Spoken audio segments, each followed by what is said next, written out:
what else do you do when you're Mhm. out there doing these kinds of gigs? Mhm. Um, like who have you opened for? Who have you, like what other things have you done in New York? Yeah. That kind of thing. Yeah, so I've gotten to open up for Aaron Carter when he toured here a couple years ago. That was great. And Tyler Ward, he's a Nashville songwriter, and I think he's toured quite a bit actually over in Asia as well. So when he played here in Orlando, I was able to open up for him, which was an awesome connection. My album got to go up in Times Square, which my mom, I love my mom. She's so sweet. She got it on this like glass thing.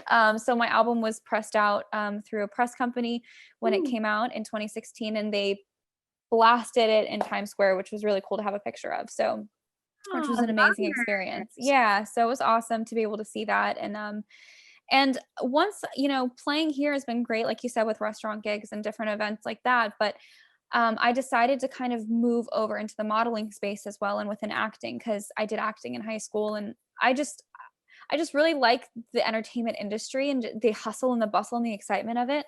Yeah. So I've contracted with 3 different modeling agencies here in Tampa. I was able to be in a NASA commercial, which was really, really cute. That. Yeah, yeah, it was really fun.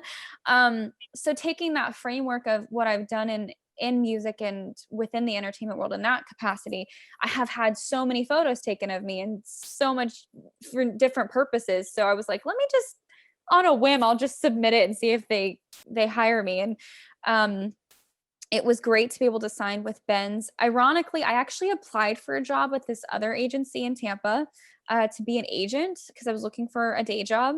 And the hiring manager called. She's like, "You don't need to work here. I need to contract you as a model," which I thought was really funny. So instead of me getting the agency job, I signed on as a model, which was really cool. So kind of finding different ways to market myself has been the focus I think over the last year, subtracting COVID.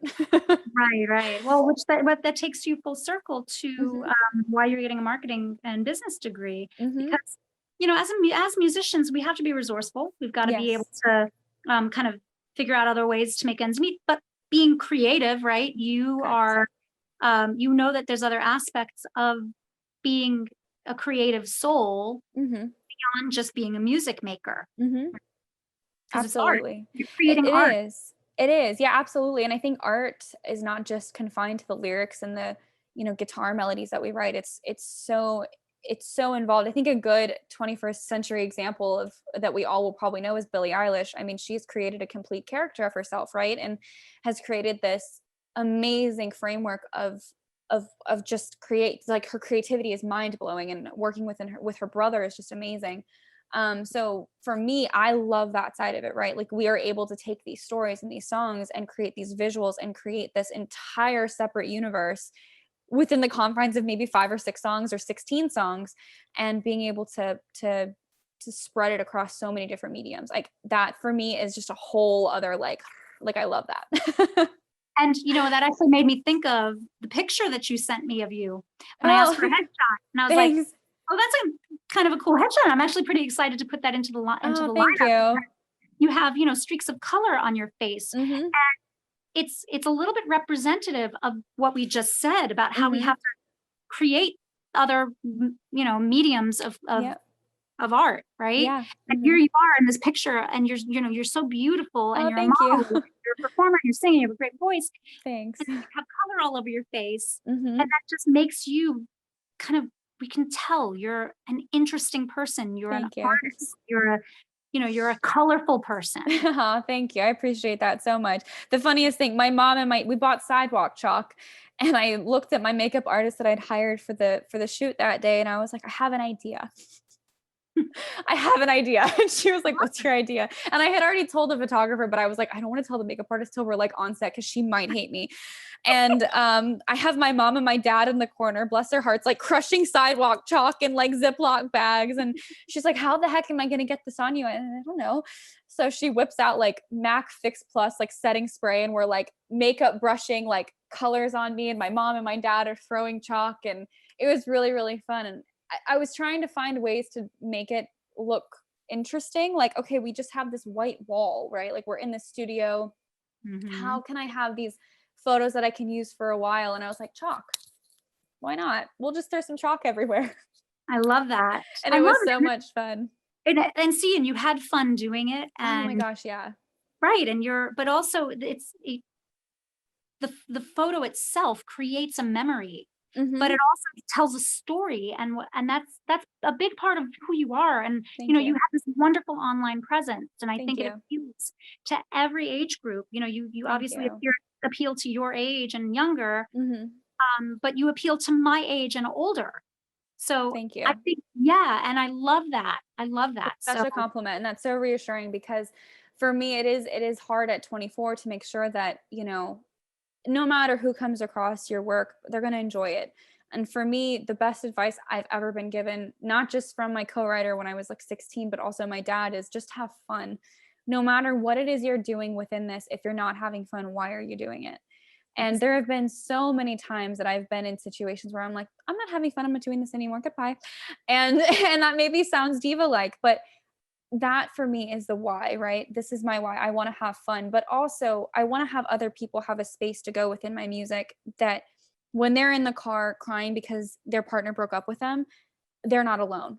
They have a song to listen to that validates them. Or the person who's about to, I don't know, have a baby. They get to celebrate in the car listening to the song. Like having people have a soundtrack to their life and being a part of that experience without even knowing is so incredibly exciting. And whether that person is 16 years old or 66 years old, that's the fun.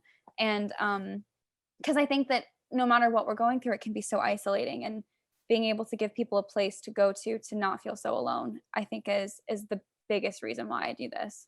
So thank you for saying that. So yes, of course. And like you said, it is validation, but I said it, because I feel that from you. And I thank think a lot you. of people do too. And I think that more people need to feel that from you as well. So, Thank you. Oh, thank you. it's Thank you. funny. I'm working on my next record, so I'm excited about it, and hopefully you guys will hear Yay! it. Yes.